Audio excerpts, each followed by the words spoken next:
I will retire at the right time. August 2027. We have amongst us some vice chancellors. I shared the tag vice with them. I don't want to forget them. We must form a union to get a substitute name. Sri Sarbanand Sonowal ji lacks one thing terribly. He doesn't know how to court enemies because he has none. And ladies and gentlemen, my docket is full of them. I need guidance from our faculty that can help me tide over this very daunting, menacing problem. I can only assure you my fullest commitment to be a good student. Professor Shanti Shri Dhulipudi Pandit ji, Vice Chancellor JNU, Professor M.S. Chetra, Director ICSA, Akhil Bharatiya टोली सदस्य प्रार्थना प्रवाह, माननीय Nand Kumar ji, please you may retire. I will retire at the right time. August 2027. Subject to divine intervention. माननीय Nand Kumar ji, we have Padam Shri Dr. M.D. Srinivas, a person who has focused on something unique, history of science and technology. We have amongst us some vice chancellors. I shared the tag vice with them. I don't want to forget them. We must form a union to get a substitute name because unlike me, most do not suffer vices. But trust me, my vices have nothing to do with my marriage or my profession. So Vice Chancellor Nirja Gupta ji, Professor Yugani Goyal ji, then we have amongst us Professor Ram Subramaniam ji, IIT Bombay. And of course Manoj Shinde ji, patron ICSA. आज बहुत शुभ दिन है, दो कारण से। आज का आयोजन गुरु पूर्णिमा पर है। सभी को हार्दिक शुभकामनाएं। It is a facet of Indian knowledge system. मैं सभी मेरे गुरुजनों को प्रणाम करता हूं। मेरे माता पिता, मेरे दादा दादी, मेरे नाना नानी, मेरे गुरुजन समक्ष थे, सभी को प्रणाम। We have in the audience people who qualify to the status of Gurujan. My respectful reverence to all of you. Friends, it is a delight to inaugurate first annual academic conference on Indian knowledge system. It has not come a day too soon. My warmest compliments to the JNU and ICSA for pioneering this initiative, much needed initiative and contemporaneously highly relevant. At the heart of this conference lies a profound truth, undiluted, unqualified. India is not just a political construct. It is much beyond. It wasn't formed in the mid-20th century. It's a civilizational continent, a flowing river of consciousness, inquiry, and learning that has endured, as was reflected by Sri Sonowalji, across millennia. I have a small caveat. Mine is not a keynote address. Sonowalji imparted a keynote address. Friends, countries live in centuries. India thrives and lives in yugas. Yug. Bharat breathes through recitation of Vedas and Upanishads. It speaks through the intricate sutras of Panini. It calculates with the precision of Aryabhat. And it governs with the prudence, patience, sagacity of Kautilya.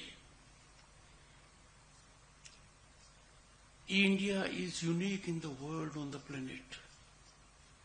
India's story is an unbroken narrative of human aspiration towards knowledge, harmony, transcendence. Long before universities of Europe came into being,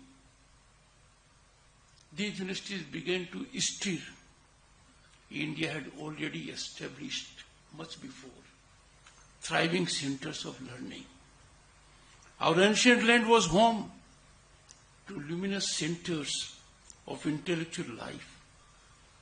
Takshila, Nalanda, Vikramshila, Vallabhi, Odantpuri.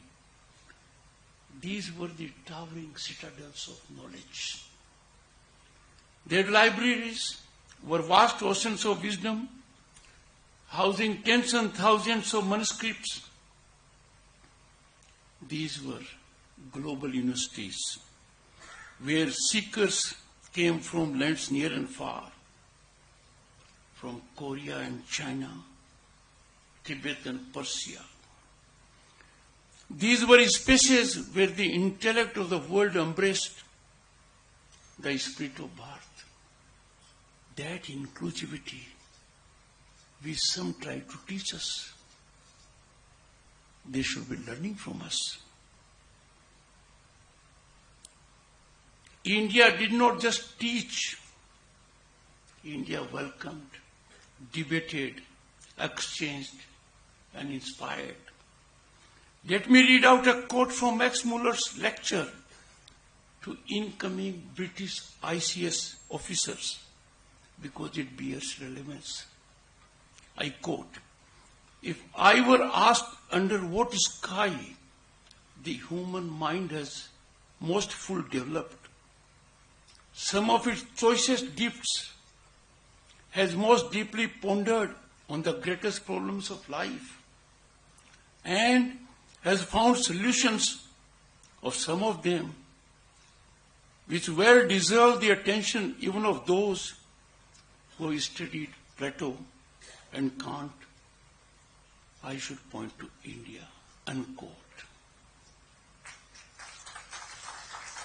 Friends, it was nothing but articulation of eternal truth. But then, friends, came an interregnum, a very gory interregnum. Barbarism prevailed over civilization. An unlettered Turco-Afghan military general, Bakhtiar Khalji, ravaged the centers of learning and repositories of learning, wiping off a store of knowledge that was accumulated over centuries painstakingly. Islamic invasion of India caused the first interlude in the glorious journey of Bharatiya Vidya Parampara. Instead of embrace and assimilation, there was contempt and destruction. The British colonization brought forth the second interlude, when Indian knowledge system was stunted, stymied, and subverted. Centers of learning changed their motives. The compass was moderated. The North Star was changed. From bearing sages and savants, it started producing clerks and yeomen. The needs of the East India Company to have brown babus replaced the need of the nation to have thinkers. Our glorious, inalienable facet over millennia. We stopped thinking, contemplating, writing, and philosophizing. We started cramming, regurgitating, solving. Grades unfortunately replaced critical thinking. The great Bharatiya Vidya Parampara and its allied institutions were systematically drained, destructed, and decimated. Resultantly, we became consumers of a knowledge system whose authors neither belonged to Bharat nor understood its spirit, nor at their heart was our concern. A new layer of civilizational narrative seeped in colonial prejudices, and this was imposed upon us recklessly, ruthlessly, and unfortunately it permeated. Their purpose was not discovery, it was domination. Their scholarship was not born of reverence, but of condescension. Through their distorted lens, India's profound philosophies were reduced to superstition. What a travesty! What unbearable pain! Western constructs were paraded as universal truths. To put it more bluntly, untruth was camouflaged as truth. While indigenous insights were dismissed as relics of primitive past, this was not an error of interpretation. It was an architecture of erasure, destruction, decimation. And what is more tragic, this selective remembrance continued even after independence. What should have been our fundamental priority was not even on the radar. How can you be not cognizant of your core values? Instead of healing, we inherited the very vices we fought to overthrow. We adopted their practices. Marxist perversion replaced colonial distortion. And friends, even today, the shadows of those colonial misreadings continue to shape textbooks, curricula, and minds. They continue to demand respect. There are narratives in their favor. A matter of deep reflection and of worrisome concern. But friends, today's gathering is far more than sentimental gaze backward or a nostalgic remembrance of our golden age. It is game-changing. The step taken here during 3 days will go a long way. This conference, I believe strongly, stands as a serious academic endeavor to correct a historical wrong. aberrations that are painful for us, aberrations that urge us to question, investigate, critique, and rediscover. Now is the time to cast off the chains of borrowed narratives, inherited distortions. It is time to reclaim our intellectual sovereignty. This will be done, friends, through hard and patient scholarship. We would require an army of translators, researchers, PhDs, postdoctors, professors, analysts, linguists, modelers, and the like.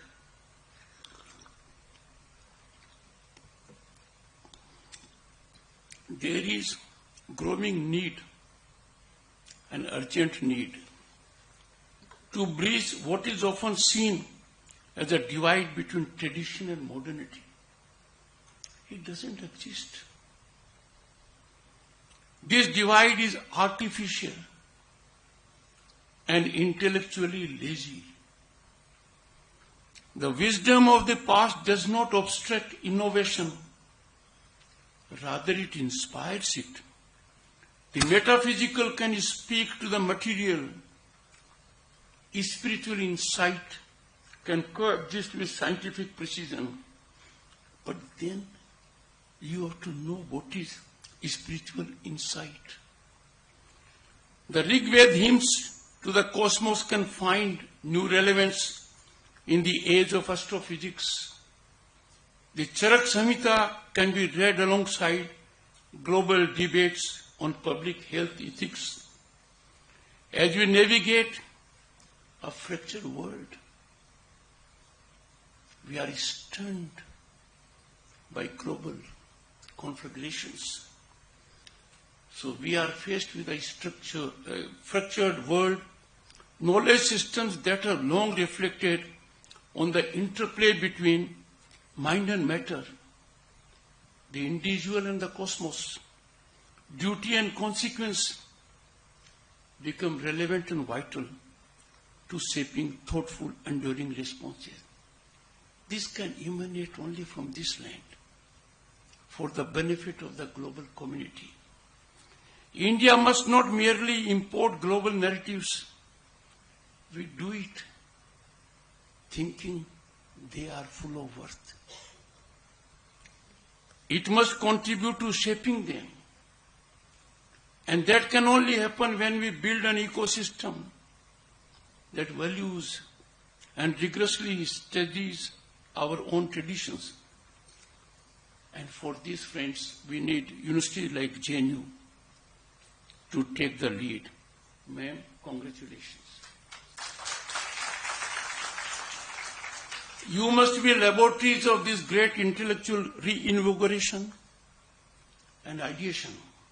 You must create spaces where historians work alongside coders, Sanskritists alongside biologists, ethicists alongside engineers. This conference is a crucial step to building that ecosystem. Let us therefore turn our attention to tangible action, because that is need of the hour. The creation of digitized repositories of classical Indian texts is an urgent priority, covering all classical languages such as Sanskrit, Tamil, Pali, and Prakrit, to name just few. These repositories should be made widely accessible, enabling scholars in India and researchers around the world to engage meaningfully with these sources. Equally essential is the development of training programs that empower young scholars with robust methodological tools, blending philosophy, computational analysis, ethnography, and comparative inquiry to deepen their engagement with Indian knowledge system.